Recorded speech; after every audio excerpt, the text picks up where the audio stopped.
نام حق و بیاد شهدا امروز در مسجد شریفی ابو مسلم خراسانی هستیم. در ادامه کمک ها از مادری آقای فضل رحمان رحمانی که از انگلستان $500 آمریکایی گرفت 6722 افغانی می شود به این هموطنان خود توضیح میکنیم.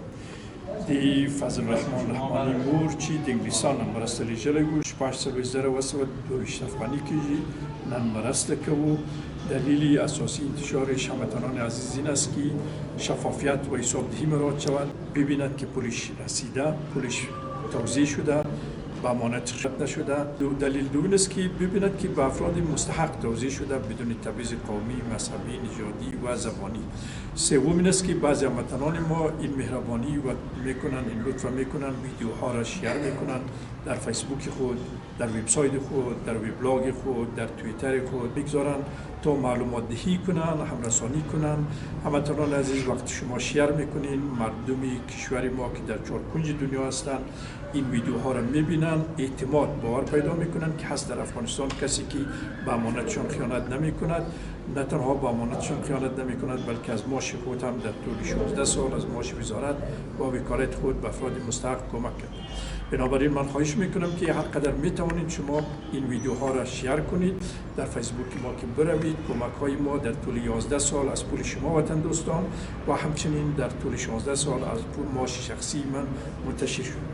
نندی ابو مسلم خراسانی په جامع جماعت کې و په خیرخانه کې د دوی سره زر افغاني مرسته کوو.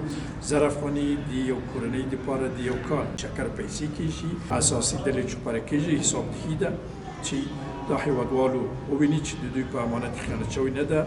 دا مرستې پرته له تعصب قومي، مذهبي، ژبني، سیمه ییز او نور تعصبونه ویشل شوي دي. دریم دا ده چې ځینې هیوادوالو چې احساس مسئولیت کوي هغوی هم رسانی کوي، شیر کوي. هموطنان عزیز شما میتوانید که ویدیوها را شیر کنید، هم رسانی کنید به میلیون ها افغانهای ما در چهار کنج دنیاست که وطنشان را فراموش نکردن، قلبشان میتپد برای مردمشان، میخوان کمک روان کنند اما جرأت نمیکنند چون میترسن که پولشان حیف و میل نشه. وقتی که این کمک ویدیوها را میبینن اعتماد پیدا میکنند که هست یک نفر که نه تنها از پول آنها دزدی نمیکند، خیانت نمیکند بلکه از معاش خود هم در طی 16 سال کمک کردند. 1000 افغانی برای یک فامیل یک سال شکرش می شود. یک برگ ثبت توفیق در میشه. 46722 افغانی از مادر فضل رحمان رحمانی و بقیه‌شی از دیگر هموطنان ما که نخواستن نامشان گرفته شود. آقا جان برگ ثبت توفیق در میشه، برگ ثبت توفیق در میشه، برگ ثبت توفیق در میشه، برگ ثبت توفیق در میشه، برگ ثبت توفیق در میشه، برگ ثبت توفیق در میشه، برگ ثبت توفیق در میشه، برگ ثبت توفیق در میشه، برگ ثبت توفیق در میشه. به نمایندگی آمدن برای ثبت توفیق درویش، برای ثبت توفیق درویش، برای ثبت توفیق درویش، برای ثبت توفیق درویش، برای ثبت توفیق درویش، برای ثبت توفیق درویش، برای ثبت توفیق درویش، برای ثبت توفیق درویش. اینا هم به نمایندگی آمدن. برای ثبت توفیق درویش، برای ثبت توفیق درویش. کاکا جان برای ثبت توفیق درویش، برای ثبت توفیق درویش، برای ثبت توفیق درویش. این هم به نمایندگی برای ثبت توفیق درویش. برگ ثبت توفیق درویش، برگ ثبت توفیق درویش، برگ ثبت توفیق درویش، برگ ثبت توفیق درویش، برگ ثبت توفیق درویش. خواجان برگ ثبت توفیق درویش، برگ ثبت توفیق درویش، برگ ثبت توفیق درویش، برگ ثبت توفیق درویش. برگ ثبت توفیق درویش، برگ ثبت توفیق درویش، برگ ثبت توفیق درویش.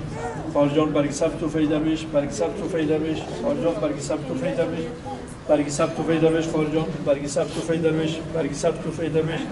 برگ ثبت توفیق درویش، میگم برگ ثبت توفیق درویش، برگ ثبت توفیق درویش، برگ ثبت توفیق درویش، برگ ثبت توفیق درویش، برگ ثبت توفیق درویش، برگ ثبت توفیق درویش، برگ ثبت توفیق درویش، برگ ثبت توفیق درویش. 53000 افغانی را توزیع کردیم. این 54000 افغانی معلول ماست. این هم 55000. چنون داره نام شد دلیل 56000. اینم 57 اگر اشتباه نکنم، اینم 58 که اشتباه نکنه حتی 15 را پر مجموع چون که مرسته بشو. 46000 و چندش از مادر فضل رحمان رحمانی از انگلستان، بقیه‌شی از دیگر هموطنان ما.